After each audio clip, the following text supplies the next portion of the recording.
എന്ത് അപരാധമാണ് സോണിച്ച.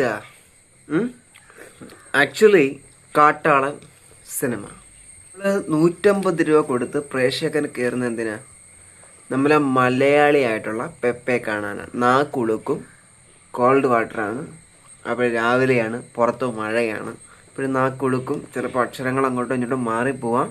ക്ഷമിക്കണമെന്നില്ല, പുച്ഛിച്ചാൽ മതി. ഇതേതോ ബംഗാളി പെപ്പ കണ്ടാ, ഇതേതോ ബംഗാളി പെപ്പയാ, നമ്മളെ പെപ്പയൊന്നുമല്ല, ബംഗാളി പെപ്പ. ഒന്ന് ഞാൻ കാണിച്ചു തരാം. കുറേ താരങ്ങളുണ്ട്, ഞാൻ കാണിച്ചു തരാം. എനിക്ക് അവരുടെ ഒന്നും പേരറിയത്തില്ല. സോ കാസ്റ്റിംഗ് കാളൊന്ന് അടിച്ചു നോക്കാം. കാട്ടാളൻ കാസ്റ്റിംഗ് കാൾ. ഓക്കെ, ഓരോരുത്തരായിട്ട് പറയാം. കുറേ പേരുണ്ട്, കാണാൻ പറ്റുന്നുണ്ടോയെന്ന് അറിയത്തില്ല. എന്തായാലും ഞാൻ സ്ക്രീൻ റെക്കോർഡ് ചെയ്ത് ഓക്കെ എങ്ങനെയായാലും കാണിച്ചു തരാം. ഞാൻ ഇതോ Bengali Peppa. First of all അതാണ് എനിക്ക് പറയാനുള്ളത്. മുടി ചുരുട്ടി അതിനകത്ത് കളറടിച്ച് ബോക്സ് അടിച്ച് കാതിൽ കടുക്കാനിട്ട് ഇതേത് ബംഗാളിയാ? ഇതേത് ബംഗാളി? എനിക്ക് മനസ്സിലാവുന്നില്ല. ഇത് നമ്മളെ മലയാളി പെപ്പയൊന്നുമല്ല. നമ്മൾ 150 രൂപ എടുത്ത് കാണുന്നത് മലയാളി പെപ്പയെ കാണാനാ, ആ വലിയ സ്ക്രീനിൽ നിന്ന് അഴിഞ്ഞാടുന്നത് കാണാനാ അല്ലേ സ്വർണ്ണോ? കുറേ താരങ്ങളുണ്ട്. പെപ്പയ്ക്ക് ബാക്കപ്പ് ഒക്കെ വരുന്നുണ്ട്, കാണിച്ചു തരാം. ഇതാ ഹരിശങ്കർ നാരായണൻ. ഇയാൾ ഒരു പോലീസ് ഓഫീസറാ. ഇയാൾ മലയാളമാണോ പറയുന്നത്, അല്ലെങ്കിൽ ഹിന്ദിയാണോ പറയുന്നത്, ബംഗാളിയാണോ പറയുന്നത്, മനസ്സിലാവുന്നില്ല. നല്ല ഫിഗറും, ഞാൻ സ്ക്രീൻഷോട്ട് എടുക്കാം. നല്ല ഫിഗറും നല്ല ബോഡിയുമുള്ള ഈ മനുഷ്യനെ സൈഡാക്കിയിട്ടുണ്ട്. ഹരിശങ്കർ ദാ ഇയാളെ കൊണ്ടുവന്ന് അയാൾ മലയാളമാണോ പറയുന്നത്, തമിഴാണോ ഹിന്ദിയാണോ ഒന്നും മനസ്സിലാവുന്നില്ല.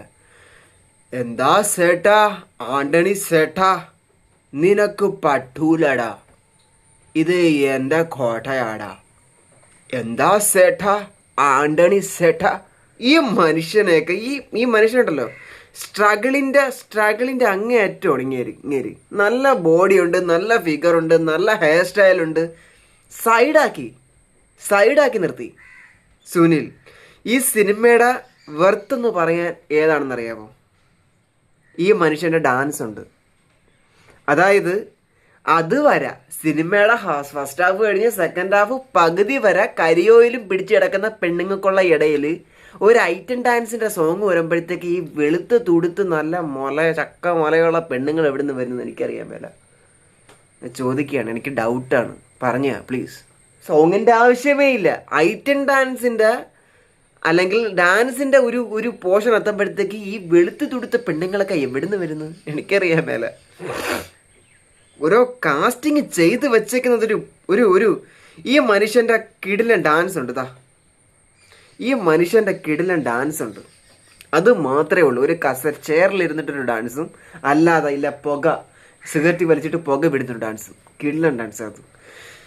സിനിമ 150 രൂപ ടിക്കറ്റ് എടുത്ത് കാട്ടാളൻ സിനിമയ്ക്ക് കയറുന്നുണ്ടെങ്കിൽ കിടിലൻ ഡാൻസ് കാണാം. ഇങ്ങേർക്കുള്ള 2 സ്റ്റെപ്പേ ഉള്ളൂ. അത് ഈ ഒരു സിഗരറ്റ് വലിച്ചിട്ട് പുക വിടുന്നതും ഈ ചെയറിലിരുന്നും കൊണ്ടൊരു കാല് കൊണ്ടുള്ളൊരു സ്റ്റെപ്പും. കിടിലൻ ഡാൻസ്, കിടിലൻ. ഞാൻ അതുകൊണ്ട് തൃപ്തിപ്പെട്ട്. വേറൊരുത്തനുണ്ട്, ഇവൻ എന്തിനായിരുന്നു സിനിമയിൽ ഇവൻ എന്തിനായിരുന്നു? ചുമ്മാ 10 പേര് അറിയും, അതുകൊണ്ട് പിടിച്ച് കയറ്റി ഇല്ലേ? അതായത് 10 പേർക്ക് അറിയാം ഇവനെ. സോ അതുകൊണ്ട് അവരും കൂടെ കയറട്ടെ എന്ന് കരുതിട്ട് ഇവനെ പിടിച്ചാക്കി. വായ് അതിനകത്ത് പെപ്പയ്ക്കേ റോളില്ല, അല്ലെങ്കിൽ പെപ്പയ്ക്കേ സ്ഥാനമില്ല. ഒരു ഇത് പറഞ്ഞുതരാം.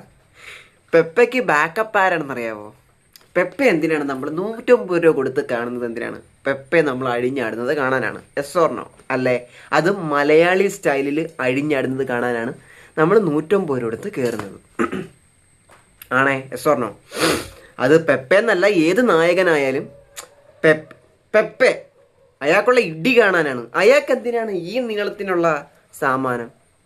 അല്ലെങ്കിൽ ഈ നീളത്തിലുള്ള തോക്കെന്തിനാണ്? വെട്ടുകത്ത് എന്തിനാണ്? അയാൾക്കുള്ള കൈയുള്ളപ്പം അയാൾക്കുള്ള കൈ തന്നെയാണ് ആയുധം. അല്ലേ? S or no? അയാൾക്കുള്ള കൈ തന്നെയാണ് ആയുധം, അല്ലെങ്കിൽ അയാൾക്കുള്ള ഇടി തന്നെയാണ് അയാൾക്കുള്ള പഞ്ച് എന്ന് പറയുന്നത്. അയാൾക്ക് എന്തിനാണ് ഈ വെട്ടുകത്തി? അല്ലെങ്കിൽ അയാൾക്ക് എന്തിനാണ് ഈ തോക്ക്? ഞരുമുര എന്തൊക്കെയോ. പെപ്പയ്ക്ക് ബാക്കപ്പ് ഉണ്ട്. ആരാണെന്നറിയോ?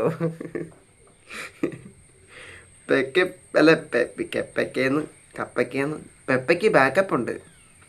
കാണിച്ചിട്ടെ ആരാണെന്ന്. അതായത് ഇവര് വലിയ റൗഡീസാണേ. ഇവര് വലിയ വലിയ ഗ്യാങ്ങാണ്, ഭയങ്കര ഭീകരരാ. പക്ഷെ ഈ നീളത്തിലുള്ള സാമാനം 25 സാമാനം അവർക്ക് കടത്താൻ അറിഞ്ഞുകൂടാ. സിംഗപ്പൂർ, മലേഷ്യ, ശ്രീലങ്ക എന്ന് വേണ്ട, ഇവിടെ ഒന്നും ഇവർക്ക് ഹോൾഡും ഇല്ല. എന്നാൽ ഇവർക്കിത് കടത്തേം വേണം. എന്നാൽ അത് അവർക്ക് അറിഞ്ഞും കൂടാ എങ്ങനെ കടത്തണമെന്ന്. ഇത്രയും വലിയ ഗുണ്ടകളാ. ഇവിടെ ചീള് പിള്ളേര്, റിയാലിറ്റിയിൽ ചീള് പിള്ളേര് കേരളത്തിൽ നിന്നല്ല എവിടെയാണെങ്കിലും കൂട്ടിക്കോ. ചീള് പിള്ളേര് 18-19 വയസ്സുള്ള ചീള് പിള്ളേര്, ഒരു ഹോൾഡും ഇല്ലാത്ത പിള്ളേര് ഇന്നിവിടെ കഞ്ചാവ് വിൽക്കുന്നുണ്ട്. കഞ്ചാവ് എന്ന് വേണ്ട MDMA ആരും അറിയാതെ കടത്തുന്നുമുണ്ട്. അതിൽ 10%, 20% ഒക്കെ പിടിക്കപ്പെടുന്നുള്ളൂ. ബാക്കി 80% ഇതിലെ കൂടെ പോകുന്നുണ്ട്. അതും പാര കാരണമാണ് പൊക്കുന്നത്. അല്ലെങ്കിൽ കേരള പോലീസ് തലകുത്തി നിന്നാലും കുനിഞ്ഞു നിന്നാലും ഉമ്മാർക്കൊന്നും പിടിക്കാൻ പറ്റൂല. യെസ് പറഞ്ഞോ. ഇനി കേരള പോലീസ് എന്നല്ല, ഇനി ശ്രീരംഗം പോലീസ് വന്നാലും, തമിഴ്നാട് പോലീസ് വന്നാലും, ആന്ധ്ര പോലീസ് വന്നാലും, കന്നഡ പോലീസ് വന്നാലും ഒരുത്തനെ പിടിക്കാൻ പറ്റില്ല. ഒറ്റാണ് മെയിൻ. യെസ് പറഞ്ഞോ, ഒറ്റാണ്. ഈ സിനിമയിലും പറയുന്നത് ഒറ്റാണ്. അതുകൊണ്ട് ഒരുത്തൻ വന്നാലും പിടിക്കാൻ പറ്റൂല. പക്ഷെ റിയാലിറ്റിയിലെ കാര്യമാണ് ഞാൻ പറഞ്ഞത്. സിനിമയിൽ വലിയ ഗുണ്ടകളാണ്, പക്ഷെ ഇവർക്കൊരു ഹോൾഡും ഇല്ല. പക്ഷെ ഇവർക്ക് ഈ സാമാനം വിൽക്കേ വേണം. അതെങ്ങനെയാണെന്ന് അറിഞ്ഞും കൂടാ. വായ്. റിയാലിറ്റിയിൽ നടക്കുന്നുണ്ട്. എന്തുകൊണ്ട് സിനിമയിലായിക്കൂടാ? വായ്. ഇവള് ബാക്കപ്പേ പെപ്പയ്ക്ക്. വായ്. പെപ്പയ്ക്ക് ബാക്കപ്പ്. ഇവള് മാത്രമല്ല, ഇവക്ക് ബാക്കപ്പ് ഉണ്ട്. ആരാണെന്നറിയാമോ? കൊച്ചു പിള്ളേരും. സ്ക്രീൻഷോട്ട് എടുക്കാം. കൊച്ചു പിള്ളേരുണ്ടല്ലോ, കൊച്ചു പിള്ളേരും ഇവനും. അതായത് വലിയ ഡോണുകള് അല്ലെങ്കിൽ വലിയ ഗുണ്ടകള് എല്ലാരെയും കിടുകിട വിറപ്പിക്കുന്ന ആൾക്കാർ ഇങ്ങനെ അഴിഞ്ഞാടി നിൽക്കുമ്പോൾ അവരെ വിറപ്പിക്കുന്ന ആരാന്നറിയാവോ? നേഴ്സറി പിള്ളേര് തോക്കും പിടിച്ചോണ്ട് നിൽക്കുക. അവൻ്റെ അത്രയുള്ള തോക്കും പിടിച്ചോണ്ട് നിൽക്കുക. അപ്പോഴും കിടുകിട വിറയ്ക്കുക ഈ അധോലോകം. അതായത് കൊച്ചു പിള്ളേർ ഇവന്മാരുടെ മുന്നിൽ വന്ന് ഈ ഗണ്ണും പിടിച്ചുകൊണ്ട് നിൽക്കുമ്പോഴത്തേക്ക് ഈ അധോലോകം ഇങ്ങനെ കിടുകിട വിറയ്ക്കുക. വായ്. പെപ്പയ്ക്ക് ബാക്കപ്പ് ചെയ്തു വെച്ചേക്കുന്നു. ആരോനോ പെപ്പയ്ക്ക് ബാക്കപ്പ്. ഒരു പെണ്ണ്. അവര് ലാസ്റ്റ് എണീറ്റ് പോകരുതെന്ന് പറഞ്ഞു. ഒരു ഈ ഇന്റർവ്യൂവിൽ ലാസ്റ്റ് എണീറ്റ് പോകരുത്, നിങ്ങൾക്കൊരു സസ്പെൻസ് ഉണ്ടെന്ന് പറഞ്ഞു. അറ്റ്ലീസ്റ്റ് ഞാൻ പറയുന്നതാണ്. അറ്റ്ലീസ്റ്റ് ആ സസ്പെൻസ് കണ്ടതുകൊണ്ട് പറയുന്നതാണ്. അറ്റ്ലീസ്റ്റ് പെപ്പയുടെ കൈ യൂസ് ചെയ്യാൻ അറിയാത്ത, അല്ലെങ്കിൽ പെപ്പയുടെ കൈ യൂട്ടിലൈസ് ചെയ്യാൻ അറിയാത്തവന്മാരാണ് ലാസ്റ്റ് ക്ലൈമാക്സ് കൊണയ്ക്കാൻ നിൽക്കുന്നത്. അറ്റ്ലീസ്റ്റ് പെപ്പയുടെ കൈ യൂസ് ചെയ്യാൻ അറിഞ്ഞുവിടുന്നേ. കുറേ കൊടുവാളും ഇതും കൊടുത്തേക്കാണ്. എന്നാ വെട്ടി അരിഞ്ഞോ. ഇത് സ്ക്രീനിൽ എന്തൊക്കെയോ കാണിക്കുന്നുണ്ട്. വെട്ടി അരിയുന്നുണ്ട്, രക്തം ചിന്തുന്നുണ്ട്, മറ്റത് മറിച്ചത്. നമുക്ക് എഫക്റ്റ് ചെയ്യണ്ടേ? ഇതല്ലെങ്കിൽ അവനെ കൊന്നിട്ട് നമുക്ക് അത് അച്ചീവ് ചെയ്യണം എന്നുള്ളൊരു സംഭവം നമുക്ക് കിട്ടണ്ടേത്. ആ ഒരു ഇമോഷൻ നമുക്ക് കിട്ടിയാലല്ലേ ആ പടം ഇങ്ങനെ കണ്ടോണ്ടിരിക്കാൻ പറ്റൂ. ഇത് ഒരു ഇമോഷൻസ് ഇല്ല. തുടങ്ങി ഇങ്ങനെ പോവുക. ഗ്രാഫ് എന്ന് പറയുമ്പോൾ ഇങ്ങനെയല്ലേ പോകേണ്ടത്? ഇങ്ങനെയല്ലേ പോകേണ്ടത്? ഇതിങ്ങനെ പോവുക.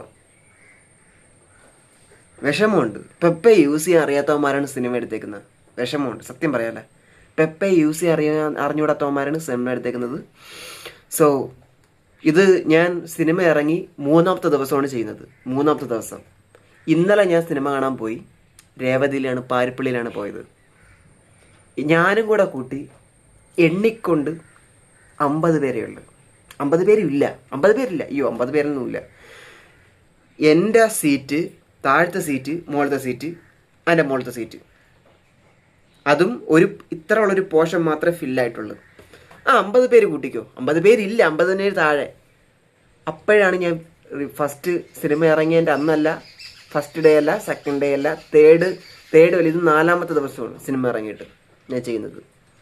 ആലോചിച്ച് വെക്കുക. അപ്പം പോലും ആളില്ല, ഇന്നലെ പോലും ആളില്ല. ഇത് പിറ്റേന്നാണ് ഞാൻ ചെയ്യുന്നത്. കാരണം ഞാനായിട്ട് സിനിമ മറ്റേത് മറിച്ചത്, കാരണം നെഗറ്റീവിന് ഇതുണ്ട്. നെഗറ്റീവിന് ഒരു വിലയുണ്ട്, അതേ വിറ്റഴിക്കപ്പെടത്തുള്ളൂ. അതാണ് ഈ റിവ്യൂസൊക്കെ ചെയ്യുന്നത്. സോ ഞാൻ അത് ചെയ്യുന്നില്ല. ഞാൻ 4ാമത്തെ ദിവസമാണ് ചെയ്യുന്നത്. എൻ്റെ ഒരു പെയിനാണ് ഞാൻ പറഞ്ഞത്. 150 രൂപ മുടക്കി എൻ്റെ പൈസ പോയി എന്നുള്ളതൊന്നും എനിക്ക് കുഴപ്പമൊന്നുമില്ല. പൈസ പോവാനുള്ളതാണ് കുഴപ്പം. അതൊന്നല്ല എൻ്റെ പൈസ 150 രൂപ പോയി, അങ്ങനെയല്ല. ചുരുക്കി പറഞ്ഞാൽ പെപ്പെ യൂട്ടിലൈസ് ചെയ്യാൻ അറിഞ്ഞുകൂടാ. പെപ്പയ്ക്ക് ബാക്കപ്പ് വരുന്നത് ഒരു പെണ്ണ്. ആലോചിച്ച് നോക്ക്. അതായത്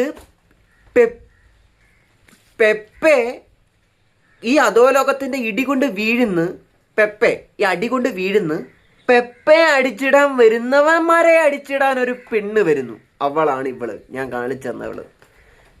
അവക്കൊരു ബാക്കപ്പ് ഉണ്ട്. അതാണ് കൊച്ചു പിള്ളേരും ഹിപ്സ്റ്ററും. എങ്ങനെ പറയാതിരിക്കും? അറ്റ്ലീസ്റ്റ് സസ്പെൻസ് എന്ന് നിങ്ങൾ തിയേറ്റർ വിട്ട് വിടരുത്. ലാസ്റ്റ് ഷൂട്ടിംഗ് ഒക്കെ കാണിച്ചേക്കുന്നത് എന്തിന്? നമ്മൾ ഇത്രയും കഷ്ടപ്പെട്ടിട്ടാണ് ഈ സിനിമ എടുത്തെന്ന് അറിയിക്കാനാ. സിനിമ ഷൂട്ടിംഗ് ഒക്കെ കാണിച്ചേക്കുന്നു ലാസ്റ്റ്. എന്നിട്ടാണ് നിങ്ങളിപ്പോൾ ഈ പറയുന്ന ഈ ഇൻ്റർവ്യൂ ഒക്കെ വന്ന് പറയുന്ന ഇത് സസ്പെൻസ് വെച്ചേക്കുന്നത്. ഷൂട്ടിംഗ് കഴിഞ്ഞിട്ട് ഷൂട്ടിംഗ് വീഡിയോ ഇല്ലേ, ബിഹൈൻഡ് സീൻസ്, അത് കൊടുത്തതിന് ശേഷം, എഡിറ്റിങ്ങിൽ അത് കൊടുത്തതിന് ശേഷമാണ് ഇവർ പറഞ്ഞ സസ്പെൻസ് വരുന്നത്. അപ്പോൾ ഈ ഷൂട്ടിംഗ് ഒക്കെ കാണിച്ചപ്പോഴത്തേക്ക് ഓൾറെഡി എല്ലാവരും എണീറ്റ് പോയി. അതിനുശേഷമാണ് ഇവർ ഈ സസ്പെൻസ് കൊണ്ടുവച്ചേക്കുന്നത്. ഈ സസ്പെൻസ് എന്തിനായിരുന്നു? അറ്റ്ലീസ്റ്റ് ഈ പെപ്പയുടെ ഒരു കൈ യൂസ് ചെയ്യാൻ അറിഞ്ഞൂടാത്തവന്മാരാണ് സസ്പെൻസ് ഉണ്ടാക്കാൻ പോണത്. എനിക്കറിയാൻ മേല. ബംഗാളി പെപ്പയും കണ്ടത്, ബംഗാളി പെപ്പെ, നമ്മളെ മലയാളി പെപ്പയൊന്നും അല്ല. മുടിയും ചുരുട്ടി അതിനകത്ത് കുറേ കളറും ഒടിച്ച് ബോക്സും ഒടിച്ച്, അത് ബോക്സ് കാണാം, വേറെ എന്തോ ഒരു ഹെയർ സ്റ്റൈല്. എന്തോ അത് അരോചകം. ബംഗാളി പെപ്പ കാതിലൊരു കടുക്കനും ഇട്ട്. എന്താ ചോദിക്കും, ഭസ്മം പൂശി കുറെ മാല ഇട്ട് വരട്ടെന്ന്. അല്ല, ഇതിനൊക്കെ ഒരു രീതിയുണ്ട്. ഒരു അടിപ്പടം ആകുമ്പോഴത്തേക്ക്, അടിപ്പടം എന്ന് പറയുമ്പോഴത്തേക്ക് ഇമോഷൻസ് ആണ്. അതിനെ ഇങ്ങനെ കൊണ്ട് നടക്കണം, ഇങ്ങനെ, അല്ലെങ്കിൽ അത് ഫ്ലോപ്പായി പോവും. അതാണ് ഇന്നലെ കാണാൻ സാധിച്ചത്. ഇതിപ്പം 10-20 ഇത് വ്യൂസ് അങ്ങോട്ട് അയക്കണം, അല്ല മിനിറ്റ് അങ്ങോട്ട് അയക്കണം. എഡിറ്റൊന്നും ചെയ്യുന്നില്ല, അപ്പോഴേ ഇടുക.